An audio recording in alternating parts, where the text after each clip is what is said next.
Managing stakeholder relations is a fundamental element of strategic management and corporate governance that focuses on identifying stakeholder expectations, assessing their influence, and developing appropriate engagement strategies to support organizational objectives and long-term value creation. Organizations operate within complex networks of relationships involving shareholders, employees, customers, suppliers, governments, regulators, communities, lenders, and non-governmental organizations, all of whom possess varying degrees of influence over corporate success. Within the program, effective stakeholder management is recognized as a strategic capability that strengthens governance, reduces organizational risk, enhances reputation, and supports sustainable competitive advantage. Rather than treating all stakeholders equally, strategic leaders must prioritize engagement according to stakeholder power and interest while balancing competing expectations through effective communication and governance mechanisms. The foundation of stakeholder management lies in recognizing that stakeholders both affect and are affected by organizational activities. Stakeholders provide essential resources such as capital, labor, technology, regulation, market access, and social legitimacy, while organizational decisions simultaneously influence stakeholder welfare through employment, product quality, environmental impact, taxation, and economic development. Consequently, organizations cannot achieve sustainable success without maintaining constructive stakeholder relationships based on trust, transparency, accountability, and mutual benefit. Strategic governance therefore requires continuous dialogue with stakeholders to identify emerging concerns, manage expectations, and reduce potential conflicts before they escalate into significant business risks. The program emphasizes Mendelow's stakeholder mapping matrix as the principal analytical framework for managing stakeholder relations. This model classifies stakeholders according to two dimensions: the level of power they possess over the organization and their level of interest in organizational activities. By evaluating these two variables simultaneously, management can determine the most appropriate engagement strategy for each stakeholder group rather than applying identical communication methods across all stakeholders. The framework enables organizations to allocate governance resources efficiently while ensuring that influential stakeholders receive appropriate attention.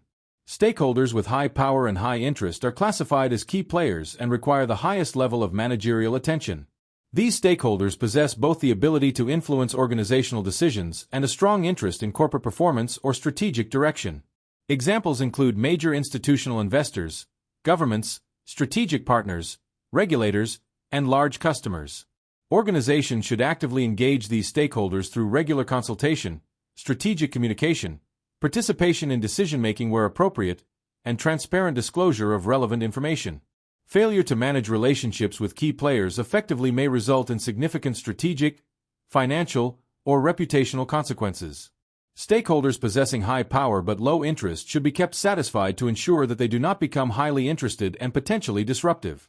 Although these stakeholders may not seek active involvement in day-to-day operations, they possess sufficient influence to affect organizational outcomes if dissatisfaction arises.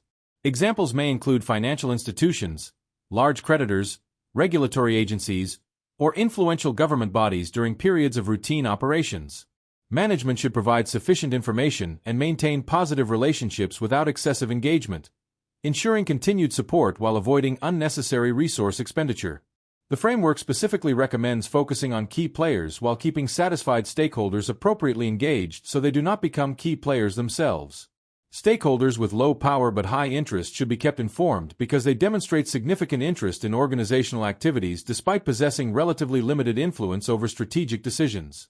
Employees, local communities, consumer groups, suppliers, and certain customers frequently fall within this category.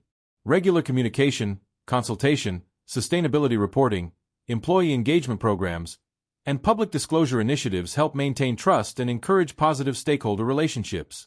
Although these groups may lack immediate power, collective action or changing external circumstances may increase their influence over time, making proactive communication strategically valuable. Finally, stakeholders with low power and low interest require only minimal effort because their ability to influence organizational success is limited and their interest in corporate activities remains relatively low. Routine communication and basic regulatory disclosure are generally sufficient for these groups. However, strategic leaders should continue monitoring these stakeholders because changes in economic conditions, regulation, technology, or public opinion may alter their position within the stakeholder matrix and require revised engagement strategies. Stakeholder mapping is not a static exercise but a dynamic governance process requiring continuous reassessment as stakeholder influence and interests evolve. Digital communication, ESG reporting, shareholder activism, sustainability concerns, and geopolitical developments have significantly increased stakeholder influence in modern business environments. Organizations must therefore establish integrated stakeholder engagement systems that combine governance, risk management, corporate communication, and sustainability reporting into a coherent strategic framework.